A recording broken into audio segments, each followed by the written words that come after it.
Okay, we're going to write expressions from a scenario.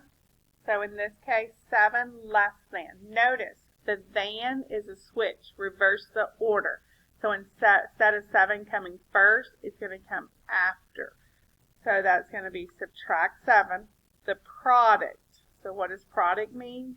It tells me I'm going to multiply of negative 8 and a number. So negative 8x. Okay. The quotient. Quotient means division of a number squared. So a number squared and 2 times a number. So 2x. You are washing cars for a fundraiser. You make $6 per car. Per means going to multiply, and $15 in tips. So $6 per car plus 15. Don't put any extra symbols in the go formative. A full sink holds 10 gallons of water, and it's draining at a rate of 2 gallons per minute.